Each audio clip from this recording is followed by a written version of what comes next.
Defend yourself against DDoS attacks by hiding your true IP address with ExpressVPN, and visit my custom link expressvpn.com/ghilliemaster in the description to find out how you can get an extra 3 months free. Hey everyone, and welcome to another GTA Online in-depth guide here on the channel. Today we are going over the new weapon that came out with the Festive Surprise 2023 event, the Snowball launcher. It's a pretty funny weapon. And before we begin, I do want to give a shout out to my friend JSM for helping me record and test for this video.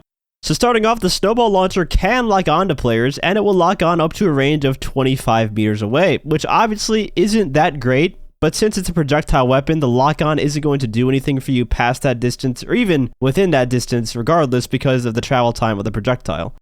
For damage, we're looking at probably the weakest weapon next to getting hit with a pool noodle. It has a damage value of 0.1. It does so little damage that you often can even out-heal the damage you took just by standing there if the person firing the weapon misses a shot afterwards. Like, it's very weak. And you're probably wondering, why am I acting so surprised? It's snow, it's not going to do a bunch of damage to a person. And I would agree with you, but the problem is that the snowballs that you can pick up and throw at people with your arm deal 25 damage per snowball. So how does a snowball launched out of a mechanical weapon meant for launching projectiles at fast speeds do less damage than one where you just throw at someone?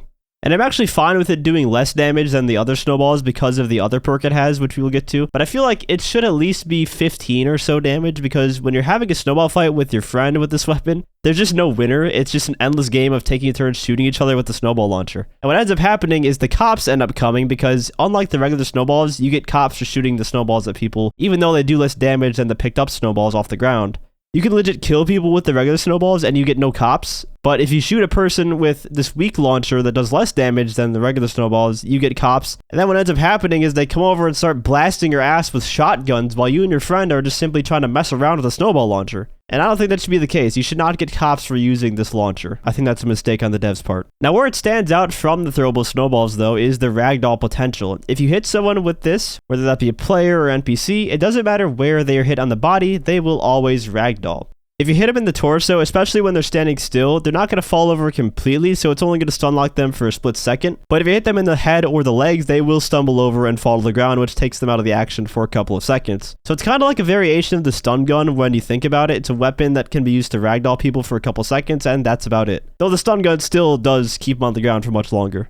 It also behaves just like the stun gun when it comes to ammo recharge. There's no ammo count for the snow launcher. You can't buy ammo for it through the interaction menu. It just recharges after every shot. So you can fire one snowball every 2.5 seconds, and this cannot be cheesed by weapon swapping, like the stun gun also cannot be cheesed by weapon swapping. Despite this being a compact launcher, you cannot use this on motorcycles like you can with the compact grenade launcher and the compact EMP launcher, which are practically the same exact model. So I thought that was quite a bummer, but it's not a big deal, I guess.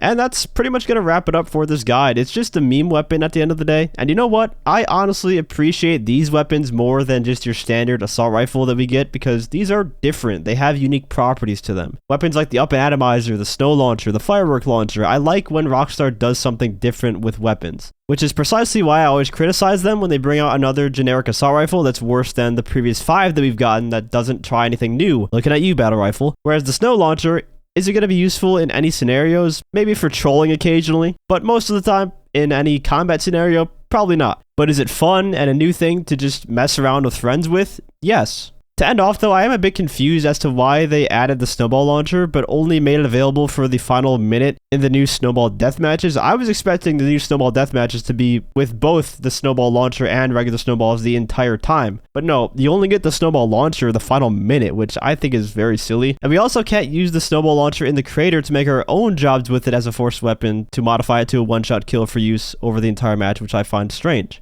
So those are perhaps a couple of dev oversights, or maybe they are planning to bring it in the crater down the line in a couple weeks. But let me know what your thoughts are on the Snowball launcher down in the comments. Have you had any funny moments while using it? And if you enjoyed the video or found it helpful, feel free to leave a like as well as subscribe to my channel for more GTA Online content. I also want to give a huge shout out to all my channel members for your support, as well as to my good friend JSM for helping me record and test for this video. If you'd like to become a member for some exclusive perks, you can either use the join button or the link that's down in the description. I hope you guys all have a Merry Christmas or Happy Holidays if you don't celebrate Christmas. Thank you all so much for watching, and I'll see you guys in the next one.